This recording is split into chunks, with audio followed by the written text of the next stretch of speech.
Hi, everybody. This is Hondo Carpenter, your Las Vegas Raiders beat writer for Sports Illustrated and the host of the Las Vegas Raiders Insider podcast. It's great to be with you. I want to just quickly tell you I'm in one of the coaches' boxes here at Allegiant to tape this. If you hear that noise, I can't tell if you can hear it or not, but in front of me is the field, and the Raiderettes are down there practicing. So if you hear some chanting and cheering, it's them practicing at the 50-yard line. They just completed their second um, open to the public practice here tonight, was not in pads or full pads. I want to start right up front. I tweeted Colton Miller was back. I told everyone that that was not something I think you should be concerned about. Jackson Powers Johnson was out there without a red shirt on. That's good news. Devontae Adams was back.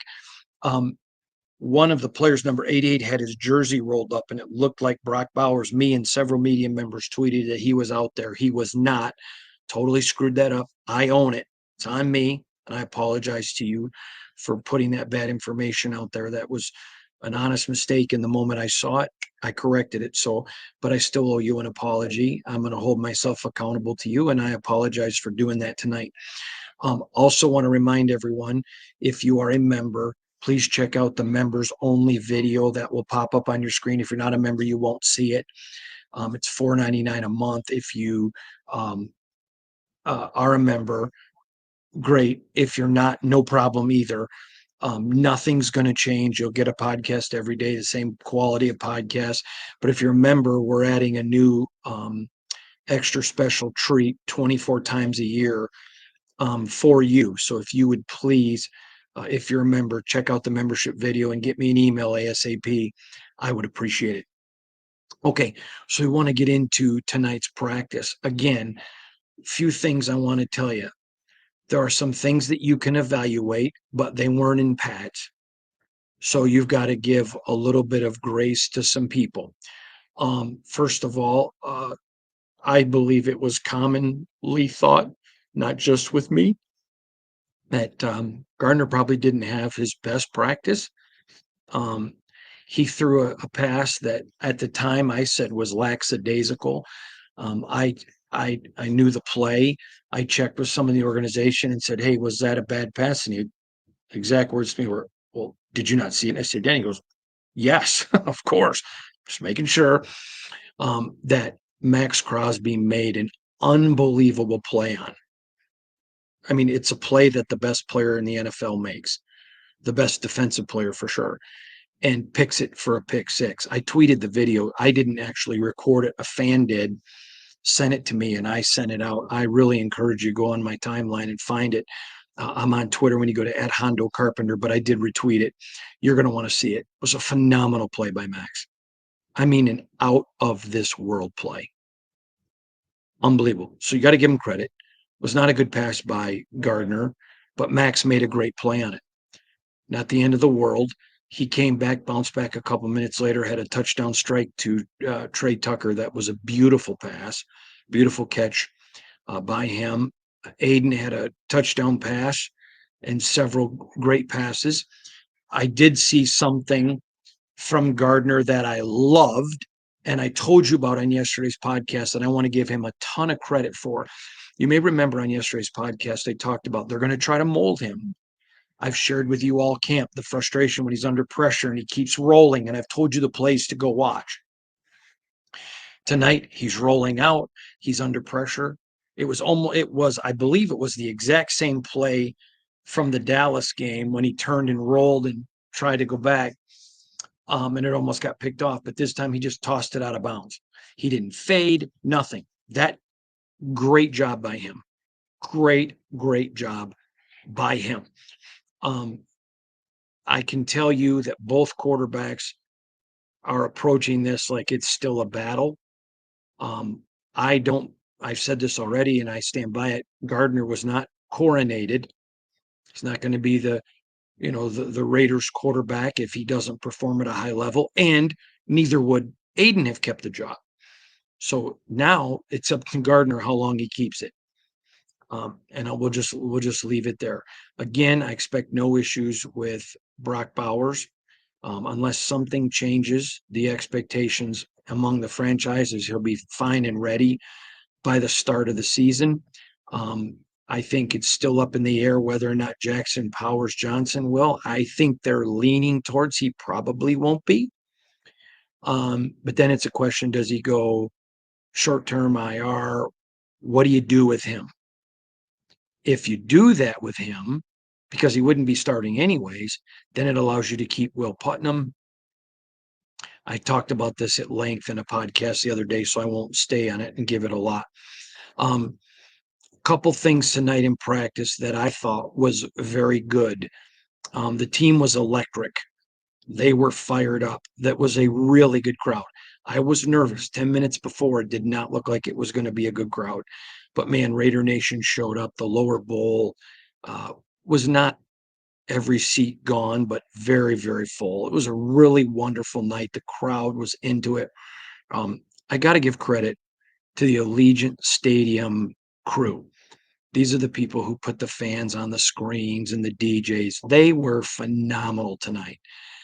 They had the crowd involved. They had the crowd up on the screen a lot. Anytime there was a break, and even if it was a break just between plays and practice, they were putting people up on the screen. It was fun. Tonight was much more of a party feeling than the last one, and I thought the last one was very, very good. Players loved it. They were jacked up about it. It was a great atmosphere. Um, it was a great environment, and it was a spirited practice. Saw some things tonight from the defense that I really liked. You could tell they were working on some defensive, not install, but you may remember I've told you there's a lot of wrinkles on both sides of the ball, and they worked on some of that tonight that they didn't necessarily show in a game, which I thought was very fascinating for them. Um, I I keep reiterating to you that I'm not concerned about the running game. Now, we know the Bolts are going to run the football. That's Jim Harbaugh. It's in his DNA. I've known Jimmy a long time. Great coach. He's committed to running the football. So when they go to Allegiant South to open the season, I don't think it matters that Herbert's not going to be 100%. They were going to try to run the football, play action, use the tight ends, which is perfect for what Herbert wants to do. But uh, and then they go to Baltimore. Then they've got Cleveland in those first 4 games. So I'm telling you that as of this moment, sitting here in the coach's box, looking out at the field and at you, I'm not as concerned as some of you about the running game, simply because I know how vanilla they kept it. And I know some new wrinkles that are in there because they have Christian Wilkins now. If you want to be concerned, I don't blame you. I'm just telling you, as my job to report, I'm not worried and they're not. Um, you can always tell when I'm going to take you guys behind the curtain for a minute. You can always tell as a journalist, they may say some things, and this is every team you cover, but privately they may come up and say, hey, don't build expectations. No, that's not coming from them. They know who they are. They know what they did last year. There is zero concern. Now, they may end up being wrong. Very well could happen. I don't know that it will. I don't think so, based upon past production being indicative of future performance. But that's where it sits right now at this moment, not concerned with the run game. Another really good night for all 3 corners. Nate Hobbs was exceptional. Jacorian Bennett was very, very good. Jack Jones was everything you expect Jack Jones to be. Very, very good. Again, if you're using the system that we done, I would have said Aiden had a better practice than Minshew, especially because of the pick six.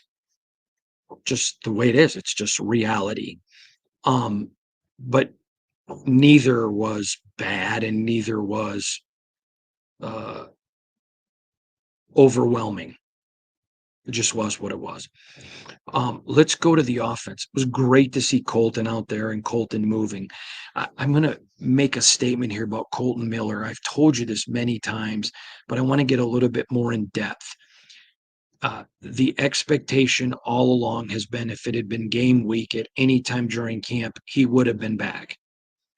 I was told in Costa Mesa that, and then when I asked, when do you think is a time frame? and they said, he'll come back just before or just after the Niners game, but not play. There's no need with him. Colton Miller is a proven veteran that there's no reason to risk an injury. He had his surgery. He's recovering well. He is a star. You can see how the Raiders struggle when they didn't have him. And so there's no reason with Colton Miller. He is a hard-working guy, but man, it was great. First of all, he's just such a wonderful human being. Forget football for a minute. He's such a good guy, a good human. Um, that when he came out of the tunnel leading with Max, it was good for him. The crowd gave him a roaring salute. Yes, he was with Max, but they were thrilled to see him. And the thing about Colton Miller, Nick Saban once talked about locker room guys. These are the guys that are uh, the glue to your locker room. They are the ones that just hold it together, the steady eddies. Colton Miller's not going to go drop 5 F-bombs on you and flip you off and scream at you. It's just not his personality. He'll go over and talk to you, and you're going to know you got talked to.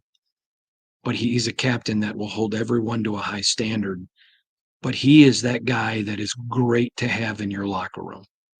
Then to have him be a star player is even more exponentially better, because a glue guy that isn't playing is a hype man. That's not Colton. He's not a hype man. Colton's just going to line up, kick your butt, and be a leader. He does everything right. Consummate professional, wonderful person, great football player. I've said it all along, and I'll always maintain it. An elite left tackle in this league. The Raiders are very fortunate to have him. And remember, the next time that you hear people sounding off on a rookie or a second-year guy that's struggling, remember Colton Miller. It's a process. It is a big process. I don't care what school you come from. It is a big process. I want to talk about this. I don't know who reported it. I believe it came off of a NFL network, but someone reported about the Raiders trading of a Tyree Wilson. And the reason I know that somebody did was because my email just went ding, ding, ding, ding, ding, ding, ding, ding, ding, ding. Remember this. To trade anyone, you have to have a trade partner.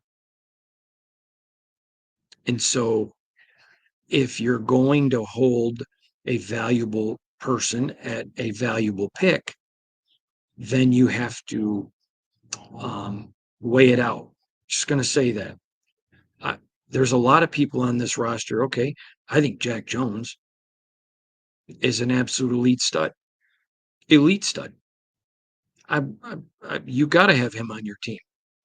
Okay, great player. Could they trade him? I mean, there's very few corners better than him. But I think everybody not named Max Crosby could be traded. But somebody's going to have to pay the price that you ask. So I just think people need to. I'm not saying that the Raiders would never trade Tyree Wilson. They're not looking to do it. So I want to make that very clear. I checked with a member of the organization, and I was told flat out no. Now, I don't have to ask the next question, which you might ask is, would they entertain calls? I've been reporting to you for almost a year and a half. Actually, it's not true. That's not accurate. I've been reporting to you since the season ended. There is nobody on this roster other than Max Crosby that they wouldn't listen to an offer on. But there are several that they wouldn't trade unless somebody just did something stupid.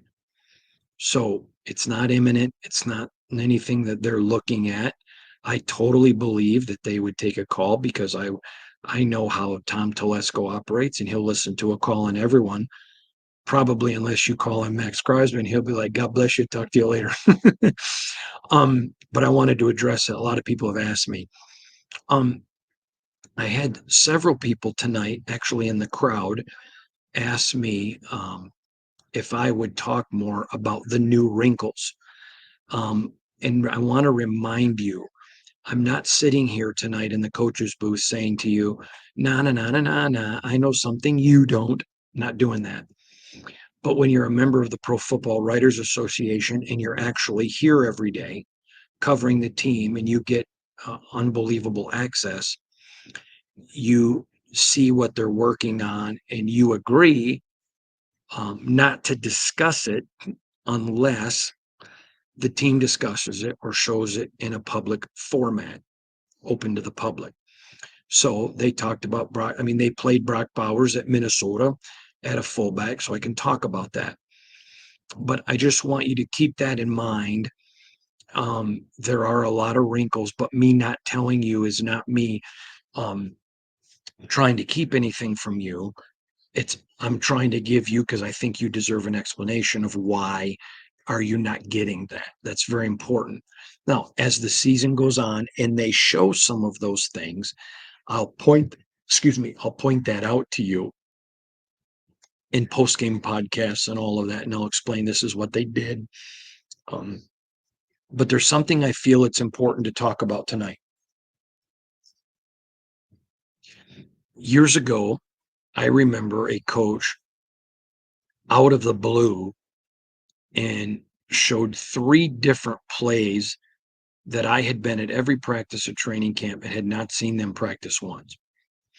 So after the game, I'm in the coach's office. I was leaving the locker room and he was in his office. I just walked in real quick and I said to him, "What is this?" And he goes, "Are we off the record?" I said, "Yeah, we're off the record." Now, I'm not going to tell you who or anything now. I don't think he would care, but still, out of respect. Um, he goes, "We literally just drew that up before the game." He goes, I go, "Why?" And he goes, "Because all year now, every team's going to have to game plan for us doing that. We're not going to do that." There's a lot of gamesmanship. So just keep that in the back of your head that there may have been some things, you never know, that you saw in the preseason that you may not see in the regular season. I know there's some things you didn't see in the regular season that you're in the preseason, excuse me, that you're going to see in the regular season. Keep that gamesmanship there. Next, this is very important. I addressed this briefly yesterday and I was asked to expound upon it by somebody in the organization. In fact, they told me tonight, today, I really appreciated what you said. Could you build on that? When Champ Kelly didn't get the general manager's job, I came on the podcast and said to you, I thought Champ should have got it. That's a fact. But I said it wasn't Tom Telesco's fault that he got it. So so let me just first say, Mark Davis handled that with incredible grace. Did it hurt Champ? Sure did. Would have hurt any of us to lose out on a promotion that we want. And if you're on his career path, general manager is the highest job. But Mark Davis handled it with grace with Champ. And then Tom comes in and Tom has treated Champ like gold. He knows how valuable Champ is. He knows how good Champ is. Let's just make that point abundantly clear. He has treated Champ like gold, and Champ has embraced him like gold, and they have a tremendous relationship. So the organization could have split there, and I've seen that happen a lot. Didn't. Champ wanted to stay a Raider. Telesco wanted him to be a Raider, and they have worked together seamlessly. Now the decision comes that we're going to, pick a quarterback. Aiden O'Connell and Gardner Minshew, both men deserve a ton of credit. I have done this a long time. To the best of my recollection, I do not remember a quarterback battle handled anywhere as good as this. In fact, I remember quarterback battles where I had coaches calling me and players calling me, trying to get me over my career to endorse or whatever. Throughout this campaign, I just told you the truth. The organization told me It's Aiden's job to lose. Gardner had to beat him. Throughout camp, I would say, what did you think of today? Yeah, I think Aiden won it or whatever.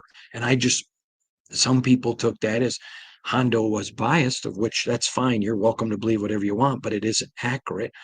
I was giving to you the information. I've already went into in the last couple of days what happened to the final decision.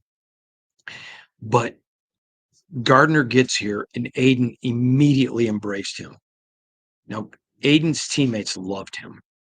Still do. I used the term past tense, I'm sorry. And he just embraced Gardner and they became genuine friends, working together on the system, helping each other, showing each other what they thought they could have done different. So when Aiden gets brought in and told, hey, you're not getting the job, was there disappointment? Of course there was. Just like there was excitement with Gardner. But neither man felt good that their buddy lost. Either Gardner felt good that Aiden lost, or Aiden felt good that he lost, but he wasn't resentful of Gardner. These guys have handled it so well. There is literally no division on the team. None. I've had so many people say to me, Hondo, are you towing the company line? Listen, I don't work for the team. I have been very critical of this team in the past. I'm sure I'll be critical in the future, and you don't lose your credentials for that. That's my job. That is accepted. That's what we do in my profession. But I also I'm not going to tell you, if I thought the team could be divided, I would say to you, I think there's potential there of some issues. Now, I think they have a potential quarterback crisis, and I'm going to address this in a minute, or quarterback controversy, not a crisis, because that's not truthful. Controversy, I'll get to that in a minute. But both of these men have handled it so well. The team they're one. They're lock solid behind Gardner. Now, I want to clarify because I've had some people, in fact, I even had a couple of radio stations call and ask me to come on their show and talk about it. There is going to be no quarterback controversy if Gardner comes in and wins. But what you need to understand is this, the mentality of this franchise, and it's been set by Mark Davis. I want to make that clear for all the people that thinks he's such a terrible owner or doesn't want to win. You're nuts.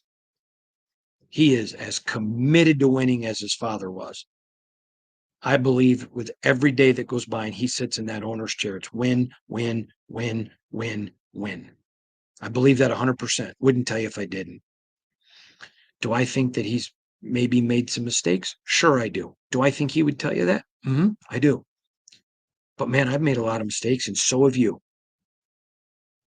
And you just hope to get better. And Mark is blossoming as an owner, but he is committed to winning, and there's no going backwards. Let me just make that clear. Mark Davis isn't going to be sitting here happy at 6-11 thinking, well, we went backwards, but there's just next year. No, it's a win now mentality. And so where the burgeoning quarterback potential controversy comes is if the team doesn't start fast. That's the controversy. And I'm going to tell you something. This locker room is 100% committed to winning. These players that were here every day, banging every day, not banging as in physically beating each other up. They couldn't. But in the offseason, we wrote about it. We talked about it. These guys winning. It's the only thing. You can ask any guy on this team, including Aiden. What do you think of the quarterback decision? Don't care. It's just about winning. What about this? Don't care. Just about winning. That is the mentality. They're locked into that. So let me tell you what's coming up. The 49ers, we have practice tomorrow night. The 49ers come in on Friday. Now, no starters. I think there's some also key second stringers we may not see. I asked someone in the organization about that and was told probably not, but that's not a final decision on some key second stringers. But they're going to get a lot of young guys. There are just not a lot of spots available right now. Not a lot at all. But you got a couple of guys fighting. You got a couple of guys trying to get in there and mix it up. So they're going to get plenty of time. If you're rooting for a young guy on this roster, they're going to get their chance. And here's what you're looking for. If you're a guy who hasn't really done anything all camp, you may play yourself onto the practice squad. But if you're a kid who has shown some things, and then you come in tomorrow night or Friday night and you really shine, then you may play yourself onto the roster. There's not a lot of them there, but there are some.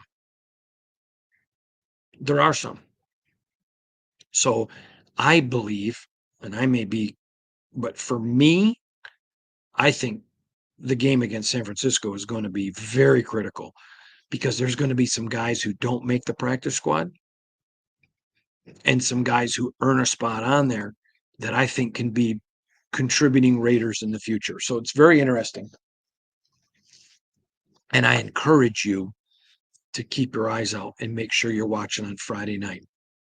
So let's look at this as we're coming towards the end of the 5th week of camp. Obviously, there's one more practice in the 49ers, so there's still room for some things to happen. Do I think the team is better than when they started training camp?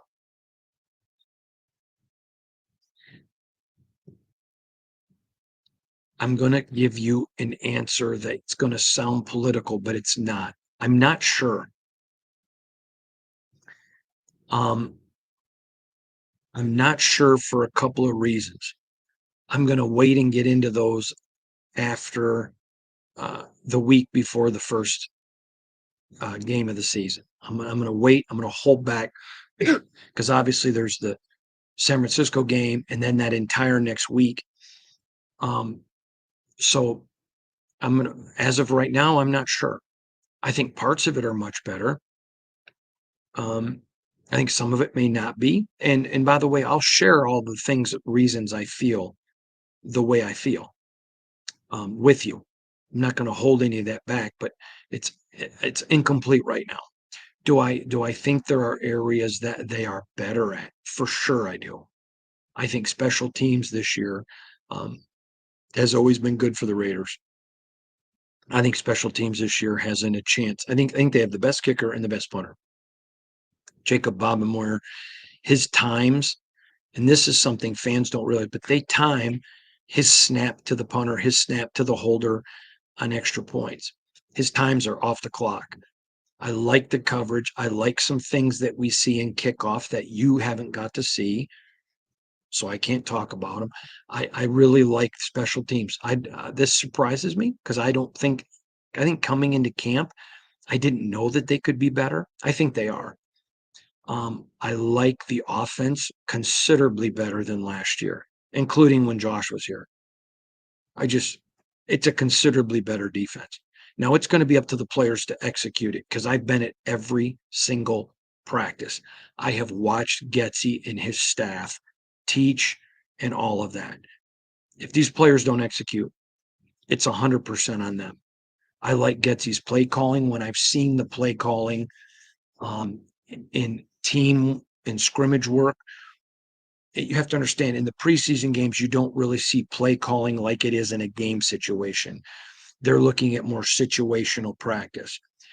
I have seen his game planning in some scrimmages, and I really like it. And I can tell you the defensive players liked it, and they knew what plays were coming. So I thought that was a very big deal. So I like the offense. I really like the depth the Raiders have with weapons. I feel really good about the offensive line right now, even with JPJ, questionable. Colton's back. I love the way DJ Glaze is playing. Cody Whitehair, Dylan Parham, and Andre James have just been phenomenal. I really like the way that they're playing. Andrus Pete has a ton of experience. We saw him with one major play where he got blown out. Other than that, he has had a good camp, and everybody's going to get blown out at some point. That's just the nature of the game, and others. At this point, I want to see more from the Raiders quarterbacks, both of them. Both of them. So there's areas that we're going to keep a close eye on, and I'll watch it. So from here to Allegiant Stadium, there you go. That's the latest on your Raiders. Again, no pads tonight. It was a little bit more of a relaxed practice. Relaxed meaning no hitting, doesn't mean it wasn't intense. Overall, because uh, of the pick six with Gardner. And again, I checked with people in the organization, was not a throw they were pleased with. Um, I think tonight the better quarterback play went to Aiden, but that there's no controversy right now. It's all Gardner's job. But still, all year until somebody emerges, this is going to be a constant bellowing of wondering who has what. So there you go, everybody. Thank you for joining me. I greatly appreciate you. Be coming at you tomorrow after practice. Got some things that I believe we're going to see in practice tomorrow. I'm really looking forward to talking to you about. So please make sure that tomorrow will be, I think, our 28th training camp update. That's unbelievable. So we'll see you all tomorrow night from the facility and from here at Allegiant Stadium in the coach's box. I'm Hondo Carpenter. Thanks for joining us, everybody. Hope you have a great night. God bless you.